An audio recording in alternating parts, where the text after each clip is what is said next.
Good morning students. आज के video में हम देखेंगे कि परागण के पश्चात परागकण का क्या होता है। तो यहाँ पर डायग्राम बना हुआ है और हम ये भी जान लेते हैं कि परागण क्या है। परागण में क्या होता है, एक पुष्प के परागकण जो है पुष्प के फीमेल पर, यानी जो फीमेल का वर्तिकाग्र होता है उस पर पहुँचते हैं। तो इस प्रक्रिया को हम जनरली जो है परागण कहते हैं। तो परागण में जैसा यहाँ पर दिख रहा है कि जो ये परागकोश या पॉलन सैक है, पॉलन सैक जब मैच्योर हो जाता है और इसके जो पॉलन ग्रेन्स है वो भी मैच्योर हो जाते हैं, तो ये रप्चर्ड हो जाता है, यानी फट जाता है और इससे जो है पॉलन ग्रेन रिलीज हो जाते हैं और ये पहुंच जाते हैं कहाँ पर, जो इसका फीमेल होता है, फीमेल के स्टिग्मा पर पहुंच जाते हैं। अब यहाँ पर इनका क्या होता है, जर्मिनेशन होता है, यानी जो परागकण है वो थोड़ा सा फूलते हैं। फूलने के पश्चात उसमें से पॉलन ट्यूब निकलती है, जैसा इसमें दिखाया गया इधर में कि जो परागकण है, परागकण में एक एग्जाइम होती है जो आउटर लेयर होती है, ये खुरदरी होती है। इनर लेयर क्या कहलाती है, इंटाइन कहलाती है। और बीच में न्यूक्लियस होता है और इसके चारों तरफ जो है साइटोप्लाज्म होता है। और प्रत्येक परागकण में मिनिमम एक जो है जर्मपोर आवश्यक रूप से पाया जाता है। अब इसी जर्मपोर से जो है छोटी सी ट्यूब जैसी संरचना निकलती है। तो यहाँ पर दर्शाया गया है एक पॉलन ग्रेन का जर्मिनेशन। अब देखिए इधर में क्या है, जब यहाँ पर जर्मिनेशन होने लगता है तो जर्मिनेशन के पश्चात क्या होता है कि ये जो इसका केंद्रक है डिवाइड हो जाता है और डिवाइड होने के पश्चात ये जो है दो में बढ़ता है और दो में बढ़ने के पश्चात जो है एक केंद्रक इसका फिर से दो में बढ़ता है। तो यहाँ पर तीन केंद्रक हो जाते हैं और तीन केंद्रक होने के पश्चात एक जो है ट्यूब न्यूक्लियस कहलाता है और दो जो है मेल गैमीट का फॉर्मेशन करते हैं। और यहाँ पर जो है जो ट्यूब न्यूक्लियस है यही जो है जर्म ट्यूब को आगे की तरफ बढ़ाता है, यानी इसको बढ़ाता रहता है।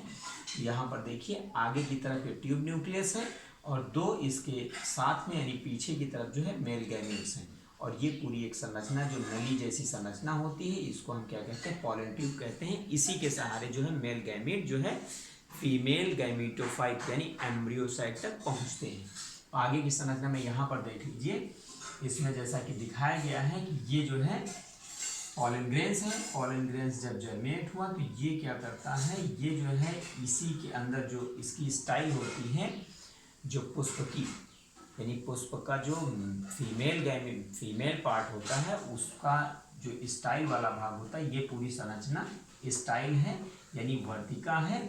और ये खोखली होती है, किसी किसी में खोखली नहीं भी होती, तब भी जो है पॉलन ट्यूब इसको भेद कर जो है अंदर की तरफ जाती रहती है और कहाँ पर पहुँचती है, जो इसका फीमेल गैमीटोफाइट कहलाता है या जिसको हम एम्ब्रियोसाइट भी कहते हैं। तो एम्ब्रियोसाइट तक पहुंचता है और इसमें यहाँ तक पहुंचने के पश्चात जो है फर्टिलाइजेशन वाली प्रक्रिया होती है।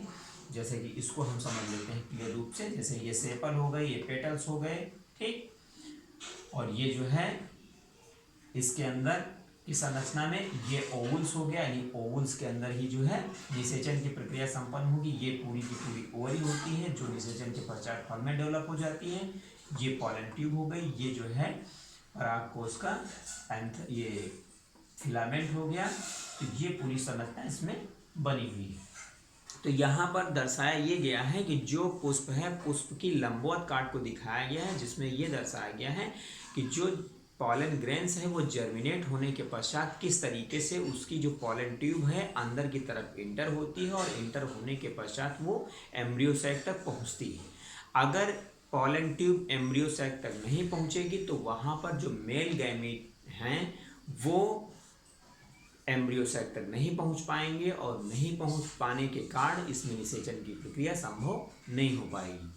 तो इस प्रक्रिया को संभव बनाने के लिए जो है पॉलन ट्यूब बनती है और पॉलन ट्यूब यहाँ तक पहुँचती है। यानी पॉलन ट्यूब का वर्क क्या है, मेल गैमीट को, जो इसके गैमेट्स होते हैं इनको एम्ब्रियोसाइट तक पहुँचाने का कार्य होता है। उसके पश्चात ये नष्ट हो जाती है, आगे फिर इसमें निषेचन की प्रक्रिया होती है और निषेचन के पश्चात जो है बीज बन जाता है और फल का निर्माण हो जाता है। तो इस तरीके से आपने देखा कि पुष्प की लंबवत काट में किस तरीके से पॉलन ट्यूब जो है अंदर की तरफ भेद कर पहुँचेगी और पहुँचने के पश्चात जो है वहाँ पर मेल गैमीट को रिलीज कर देगी। थैंक्स।